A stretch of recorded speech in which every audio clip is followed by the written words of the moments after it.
on to the book, where can people get it, and what is it about? They can get it by going to rightsreignsupreme.com. Reign as in REIGN, Rights Reign Supreme. And it's a work of history, an intellectual history of the Supreme Court. Not to get too wonky here, but intellectual history meaning the history of ideas. So it's not just merely a legal or constitutional history. It's about what are sort of the political philosophies that informed the sort of American constitutional system that we have. And so it's a long arc history. It's only about 250 pages. It's a long arc history going from the American Revolution all the way up until literally last year. And talking about the sort of ideas that inform the idea of having this institution that is deliberately anti-democratic. And what does that mean to have that as part of our system? And it's tricky. And then and when controversial decisions happen, as have happened in recent times, and in fact, I delayed the publication of the book when the Dobbs decision happened last year. I called up my publisher. I had submitted the manuscript, and it's just like, oh, this really should be in the book. So I called up my publisher and said, we need to delay publication. I need to do some revisions and additions because this is a very shifting of the sands of what's going on here. And I don't want my book to come out and it's already irrelevant because the court has moved on in this way that I didn't touch on. And luckily they completely agreed, or else the book would have come out a lot sooner. But it's a tricky thing because the power of the Supreme Court to strike down laws is something that people all along the spectrum, they both champion and they criticize depending on what the decision is. I'm interested in that it's controversial all the time. It's just controversial with different groups of people all along the way. And a lot of my historical work has had to do with that. I guest lectured to a class last week. I was asked to talk about the history of the court, particularly in the 20th century. And so it's had a lot to do with the work I do. I know this is like really sort of removed from the music stuff, but but I have a question that'll attach it. So keep going. Oh no, please go ahead. When you're writing a book, especially a book, because I mean, if you were writing a book that was like a story and a big epic story or something like that, I would ask. My first question would be, do you find that the creative process is similar? But because your book is based on, history and fact, is there a similarity in writing that and writing music for you? Does it sort of utilize the same part of your brain? Do you get sort of the same feeling when you're doing it, or are they just completely separate for you? For the longest time, I thought they had nothing to do with each other because they don't really feel the same to me at all. But over time, I've recognized similarities either between performing and teaching or writing songs and writing articles or books. I think for the most part, they are rather separate worlds, but the process actually is kind of the same in that if I'm writing a song or working on an album, it does feel the same as when I was writing this book, in that you end up just getting so immersed in it that it really envelops you. And Brett, I'm sure you can attest to this, that when you're working on music, like you just get swallowed by it, and it kind of surrounds you, and you fall into this sort of, you can't get out of your own head in a sense. And I have problems with that in all sorts of ways. I think that's good for somebody like me who writes music and writes other things. But it's not always good on the social angle and with people, people in your life who are like, I'm right here. What's going on in there? I'm right here. That kind of stuff, which is pretty common. But I do think that there's that similarity of getting lost in your work, just letting it sort of wash over you and kind of almost forgetting yourself in it, being so enveloped in it. And like the creative process of it. Exactly. Okay. Yeah, I think you're pretty analytical in general. So there's probably even more bleed over, like operationally, how you function, like how you process information is probably the same. What you do with it is different, but because it's your brain, you're going to process it the same. So there are going to be some aspects of creation and performance from all those areas that are going to be the same, because pretty much when you're teaching or you're playing, it's a performance and you're playing a role, Mhm. and because of your role in your band, you're the leader. And because you're a teacher, you're the leader. So I think there's going to be some bleed over, especially operationally. Not necessarily, if you sing or if you play guitar, if you use a laser pointer or PowerPoint. But I think if you break it down to the base of what it is you do, there's going to be a lot of similarities.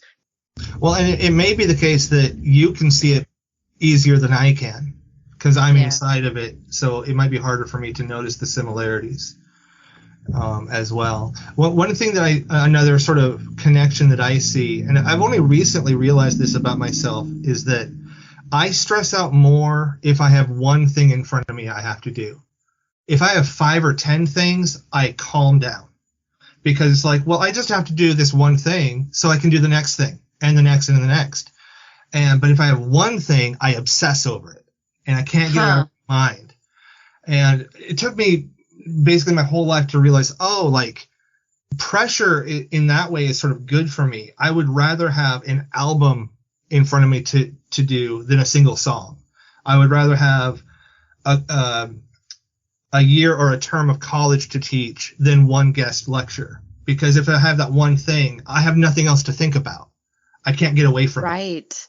And I do think that in that way I'm sort of project oriented, and that allows me to forecast things much farther into the future, whether it's an entire album or a book or something like that. You've been out lecturing about the book. You've been making your rounds with that. Is Masonic Block going to start playing live? I've noticed a big influx in the bands that we've interviewed in the past hour, as things have gotten a little better.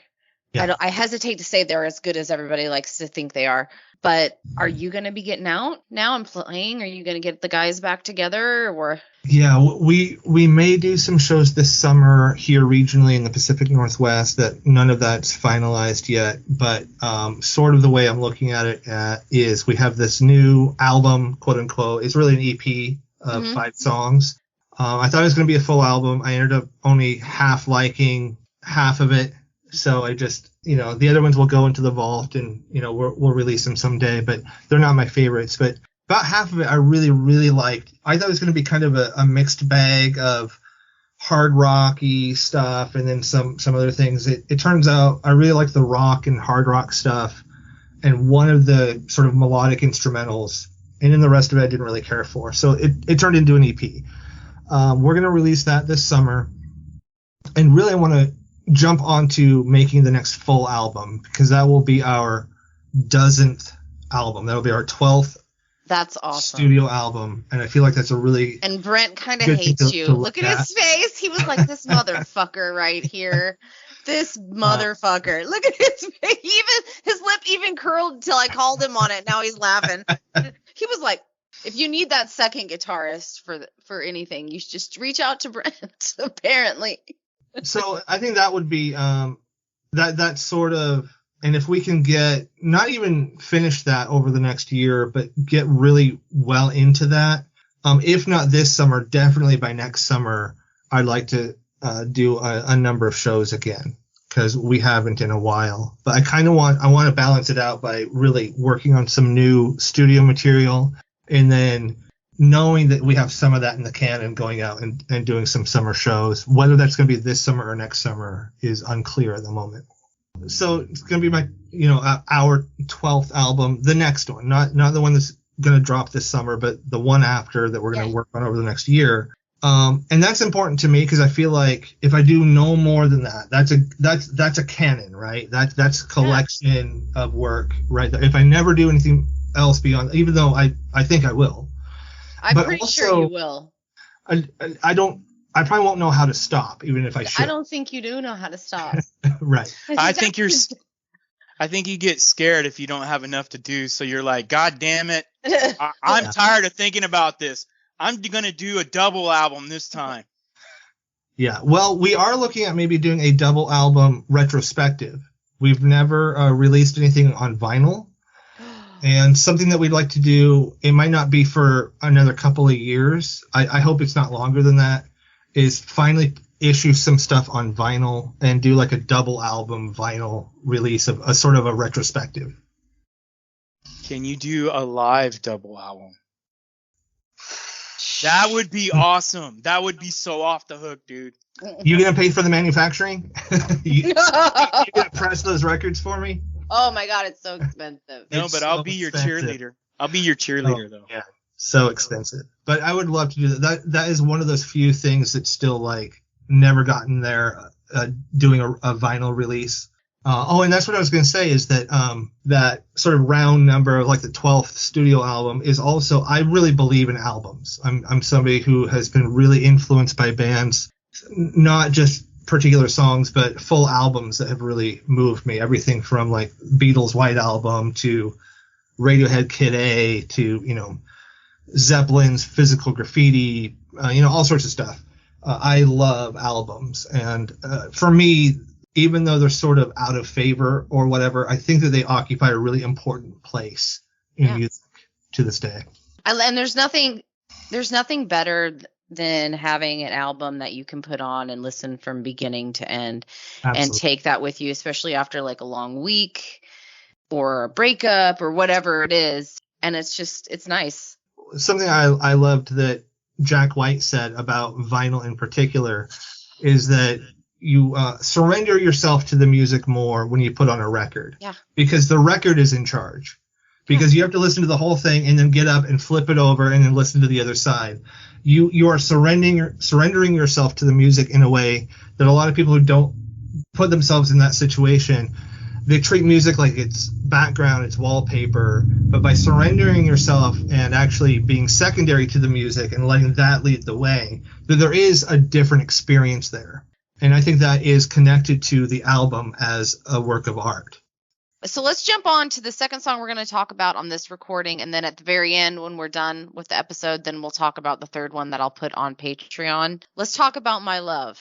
I just want to say that I loved that song. It brought me, it is, it's like old school punk rock, man. And I don't even think, you said in the email it's like a love song, but I didn't even listen to the lyrics. I was just like, yeah, like it was awesome. I wrote that for who is now my wife.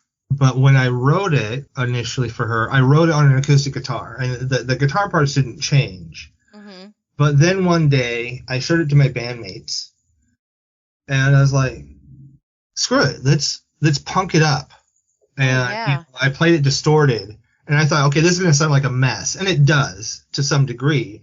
But after the fact, I was like, this is really like kind of my love of the Ramones, hard driving punk song that's also a love song, which is what I always loved about the Ramones, was the way they would marry really driving distorted guitars with these pop melodies that Joey Ramone would sing. I loved that connection of 70s punk with like a 60s pop sort of sound. I wasn't consciously going for that at the time, but after the fact, I was like, oh, that's kind of what this song is like. Punk song, very cool. But as soon as the vocalist comes on, the vocal tone reminded me of Geddy Lee of Rush. Really? Wow. Now he definitely has a higher voice. Yeah. But the enunciation and how it sounded, and I think it was the distortion, because I think when Geddy is on the mic, he really drives the mic with his vocals. Yeah. And so that's probably what I heard. But then the chorus is like so pop. Mm-hmm. I mean, it's like a totally, oh man, dude. I was thinking, man, I would have loved to have mixed this song. just because it's so catchy in the chorus. And I listened to the chorus quite a few times. In this round, this was my favorite song. I kept listening to the lyrics and I could never quite make them out. So can you tell me what the lyrics are to the chorus? Something to the effect of, fear I can't make it on my own, and I don't want to walk this life alone. And that's the chorus a couple of times, and then it doubles the last couple of times where it then...